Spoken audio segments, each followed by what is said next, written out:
Ey bu dünyanın ve nefslerinin şerrine aldanmışlar! Bilin ki siz indi varsınız. Ama siz öleceksiniz. Sizi lüks soyundurup yiyecekler.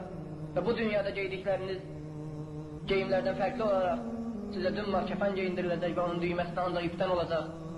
Sizi öz ata ve kardeşlerinizin eliyle kazılmış kabre koyacaklar ve üstünüzü yaş ve soyuk torpakla dolduracaklar.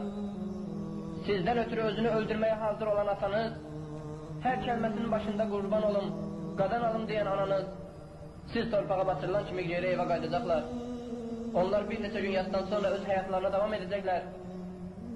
Er arvad alacak, arvad ere gidecek, ana başka evladlarına bakıp her şeyi unutacak, atanın başını iş katacak ve böylece siz torpağın altında tek olarak kalacaksınız.